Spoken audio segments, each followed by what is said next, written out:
আসসালামু আলাইকুম। আমি Rakib Uddin, data scientist, ML engineer, intern পজিশনের সেকেন্ড রাউন্ডের আজকের ডাটা স্ট্রাকচার অ্যান্ড অ্যালগরিদমের কোডগুলো নিয়ে আমরা একটু আলোচনা করবো।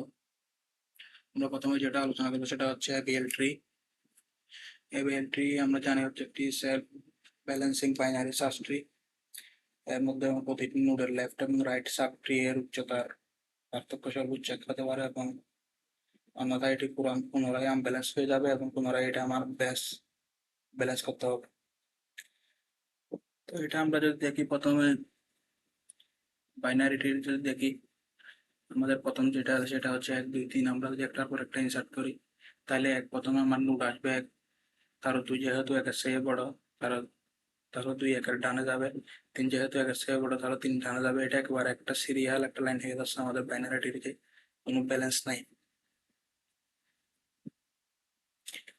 যদি আমরা বিএলটির ক্ষেত্রে দেখি তাহলে লেফট চাইল্ড যাবে হচ্ছে স্মলার হবে, তারপরে রাইট চাইল্ড হবে হচ্ছে বিগার ভ্যালুগুলা, হাইট ব্যালেন্স হবে 0 1 0 -1 এর মধ্যে।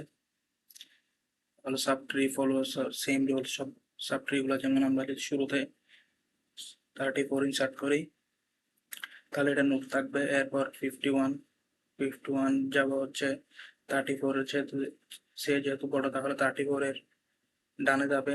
এরপর আসবে হচ্ছে 42 যেহেতু হচ্ছে এই 51 এর চেয়ে ছোট তাহলে এটা 51 এর বামে যাবে।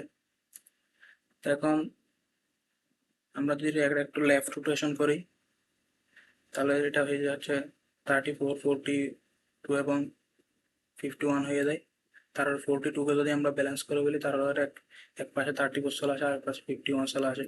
তবে আমরা যদি সেকেন্ডটা খেয়াল করি সবগুলো হচ্ছে এভাবে আস্তে আস্তে সব সব নোটগুলো এভাবে ব্যালেন্স হতে হতে আসবে। যদি আমরা এবার সামেশনের দিকে যাই তাহলে সামেশন হচ্ছে 20 থেকে হচ্ছে 51 রেঞ্জের মধ্যে যতগুলো ভ্যালু আছে আমরা সবগুলোকে যদি এক জায়গায় যোগ করে ফেলি তাহলে 202 হয়। আমরা এবার রান করে দেখি কোডটা আজকে কাজ করে কিনা।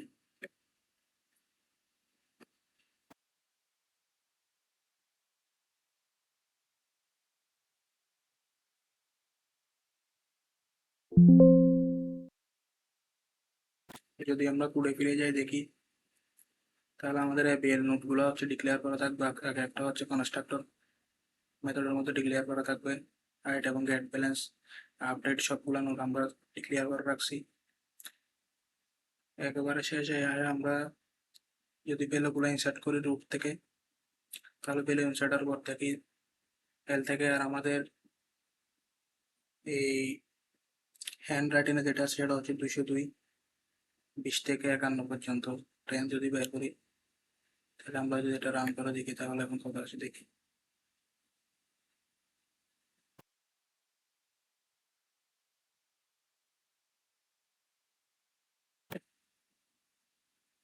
দেখছি আমরা এখানে 20 থেকে 51 পর্যন্ত 202, তাহলে আমাদের যেটা হ্যান্ড ক্যালকুলেশন আছে সেটার সাথে কোডের মিল আছে, তাহলে আমাদের খুব ভালোভাবে কাজ করছে। তারপর যদি আমরা আসি হচ্ছে বাইনারিটির ক্ষেত্রে,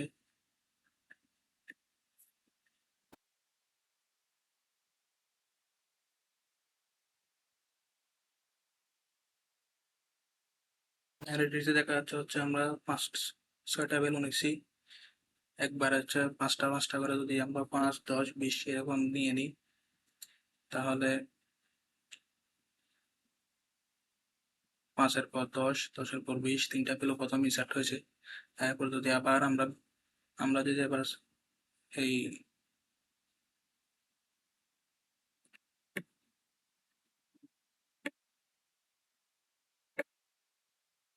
আমরা প্রথমে 10 ইনসার্ট করছি, 10-এর পর 20 ইনসার্ট করবো বাইনারিটির মধ্যে, 10-এর পাশে বসবে 20, তারপর 5 ইনসার্ট করবো, 5 যেহেতু সবচেয়ে ছোট তাহলে প্রথমে আসবে 5 10 20, এরপর 6। একবার আমরা এটা হচ্ছে সল্টিং আকারে এটা ইনসার্ট হয়ে যাবে। এরপর 12 যদি করি তাহলে এটাও সর্টিং হয়ে একেবারে ইনসার্ট হয়ে যায়। এখন টোটাল আমাদের ফুল 5টা এলিমেন্ট যুক্ত হয়ে গেছে নোডের মধ্যে। এখন যদি আমরা 30 যোগ করতে চাই তাহলে মিডিয়ান যেটা সেটাই যদি মিডিয়ান যেটা সেটাই রুট হয়ে যাবে এবং আমার বাকিগুলো হচ্ছে 30 30টা হচ্ছে 20 20 পর যোগ হয়ে যাবে, ইনসার্ট হয়ে যাবে। এখন আমরা যদি সেটা একটু দেখতে যাই, বাইনারি একটু দেখি আমরা, তাহলে আমরা ইনসার্ট করছি একের পর এক 10, 20, 5, 6, 12, 30। আমরা যদি এখন সার্চ করে দেখি কোনটা নোটটাই আছে কিনা, যেমন যদি এটা হচ্ছে একটা বুলিয়ান রিটার্ন করবে, ট্রু আর ফলস রিটার্ন করবে শুধু। আমরা যদি 20 সার্চ করে দেখি, দেখছি যে রুট থেকে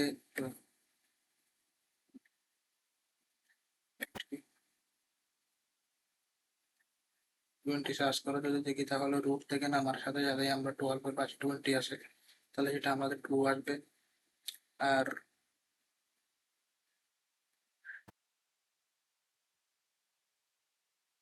যদি 15 দেখি, 15 দেখলে আমাদের এখানে কোনো ভ্যালুই নেই, তাহলে 15 ফলস আসবে। আবার 12 দেখি, তাহলে 20 এর আগে আমাদের 12 আসে এই যে গ্রাফের মধ্যে, তাহলে আমাদের 20 আর 12 ট্রু আসবে, বাকিটা ফলস। আমাদের সার্চিং মেথডটা ভালোভাবে কাজ করেছে। এখন আমরা একটু রান করে দেখি কোডটা, তাহলে আমাদের যেটা আউটপুট চাচ্ছিলাম সেটাই আসতেছে এখন।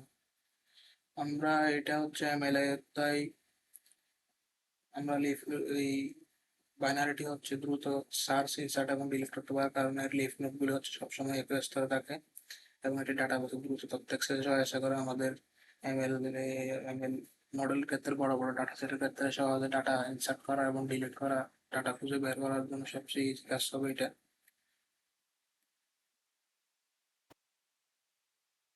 আর যদি আমরা দেখি হচ্ছে Kruskal algorithm, minimum cost spanning tree. আমরা জানি ক্রুশকাল আর প্রিমস দুটাই সবচেয়ে জনপ্রিয় অ্যালগরিদম। মিনিমাম কস্ট স্প্যানিং ট্রিটা বের করতে আমরা জানি স্প্যানিং ট্রি হচ্ছে আমাদের একটা গ্রাফ দেওয়া থাকবে, আর স্প্যানিং ট্রি সেটাই হবে যখন এটা হচ্ছে কোনো সার্কেল থাকবে না, কিন্তু সব নোডগুলো আমার স্পর্শ করবে এটা।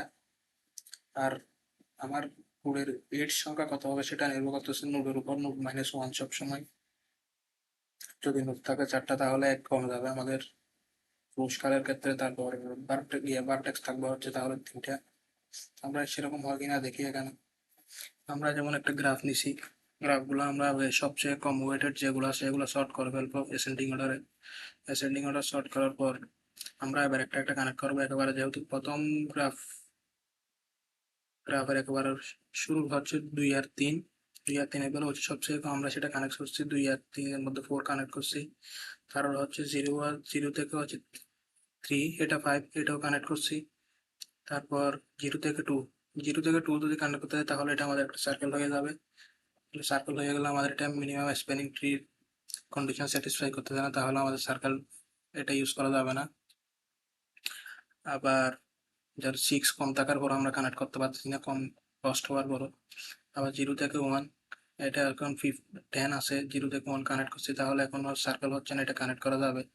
তার 1 থেকে 3, 1 থেকে 3 15 যদি কস্ট কানেক্ট করতে চাই তাহলে 0, 1, 3 এটা একটা সার্কেল হয়ে যাবে। তাহলে এটা আমাদের মিনিমাম কস্ট স্প্যানিং ট্রি এবং পুরস্কার অ্যালগরিদম ফলো করতেছে না। সেই হিসাবে আমরা যদি আমরা গ্রাফটা দেখি, এখন নোট হয়েছে 4টা, 0, 1, 2, 3। আর ভার্টেক্স হচ্ছে, সরি, এডস হচ্ছে আমাদের 3টা। নোটের চেয়ে কম, যেটা এখন আমাদের এই পুরস্কার অ্যালগরিদম ফলো করেছে। পুরস্কার অ্যালগরিদম যদি এখন আমরা কস্ট সেই হিসাবে ইনপুট দিই, আমরা গ্রাফগুলো ইনপুট দিচ্ছি, এডসগুলো।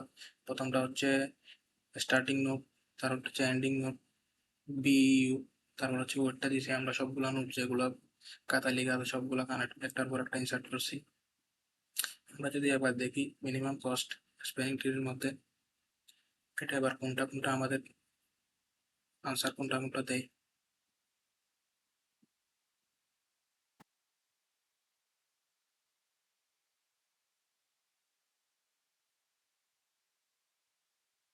তাহলে আমাদের দিচ্ছে হচ্ছে 2 থেকে 3, প্রথম ভ্যালু আমরা যেটা ইনসার্ট করেছি সেটাই 2 থেকে 3 দিচ্ছে আমাদের। ওই আমরা এটা আবার একটু ওপেন করলাম,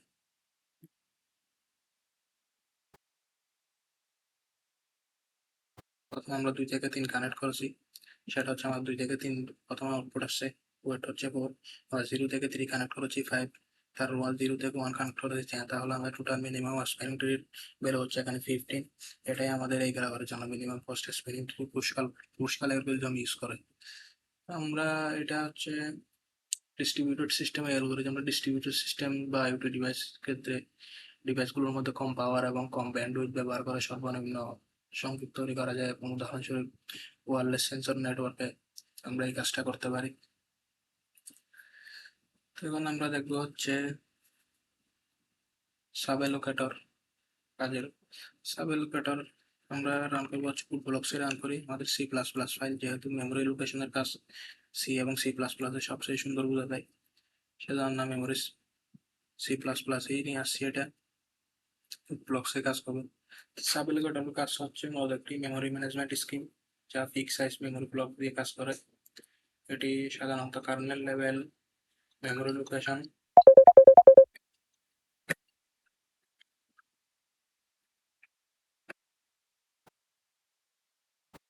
তো যেটা বলতে চাচ্ছিলাম, সাব অ্যালোকেটর হচ্ছে এটি কার্নেল লেভেল মেমোরি অ্যালোকেশন এবং এর জন্য ব্যবহৃত যেমন রয়েছে অপারেটিং সিস্টেম মেমোরি অ্যালোকেশন এবং ডি অ্যালোকেশন। তার সঙ্গে আমরা যদি প্রথমে এখানে আমরা স্ল্যাব সাইজ নিয়ে নিয়েছি, আমরা একটি স্ল্যাব সাইজ ধরে আমরা 3টি অবজেক্ট রাখবো সর্বোচ্চ। তার অ্যালোকেশন অ্যালোক করা হয় যখন একটি নতুন আইডি পাওয়া যায়, প্রথমে 2টি অ্যালোকেশন হলো আইডি 1 এবং আইডি 2 হবে, আইডি 2 পাওয়া যাবে। যদি আমরা ফ্রি ইউজ করি, আমরা এখন ফ্রি ইউজ করলে তাহলে আইডি 1 ফ্রি করা হয়, তখন আইডি 1 পুনরায় নতুন অ্যালোকেশন যদি ব্যবহারযোগ্য হয়ে যাবে, আইডি 1 খালি হয়ে যাবে। তো এটা আমরা সাব অ্যালোকেটর সিস্টেম হচ্ছে প্রেডিক্টেবল লো লেটেন্সি এবং অ্যালোকেশন ডি অ্যালোকেশন নিশ্চিত করে, যেমন রিয়েল টাইম সিস্টেম এবং এমএল সার্ভিং মেমোরি, যেখানে মেমোরি ব্যবস্থাপনা খুব দ্রুত কাজ করা হয় মেমোরি লেভেল উন্নত করার জন্য। তাহলে আমরা দেখি এটা কাজ করে কিনা, কোডটা রান করে দেখি একবার।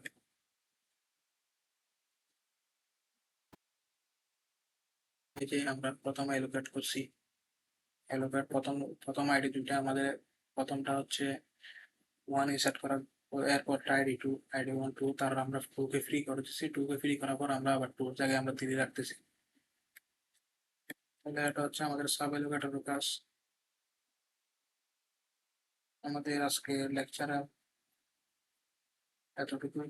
আমরা যদি আরেকবার রিভিশন দিয়ে দেখি একবার, যেমন এবিএল ট্রি হচ্ছে আমরা ব্যবহার করতে পারি ডাটা সায়েন্স এবং এমএল এ machine learning engineer machine learning algorithm খুব কাজ হয়, যেখানে নির্দিষ্ট রেঞ্জে ডাটা বিশ্লেষণ করা হয়। এবং যদি আমরা খুব দ্রুত রেঞ্জ কোয়েরি চালাতে পারি, এবং কারণ আমরা প্রতিটি সাবট্রিকে মুখ ফলে কাজ করি, তাহলে এটা আমাদের মেমোরি টাইম কমপ্লেক্সিটি একটু কমে যায়, আমাদের বিগ অফ এনে কাজ করা আমাদের এটা, তাহলে অনেক টাইম কমপ্লেক্সিটি অনেক সেভ হয়, তাহলে আমাদের মডেল খুব দ্রুতই কাজ করে এবং ভালো ফলাফল দিতে পারে। বাইনারিটিও হচ্ছে এটাই সেম, দ্রুত সার্চ ইনসার্ট ডিলিট করতে পারে এবং লিফ নোটগুলো সবসময় এক স্তরেই থাকে। আর এতটুকুই আমাদের আজকের লেকচার, এখানে শেষ করছি। আসসালামু আলাইকুম।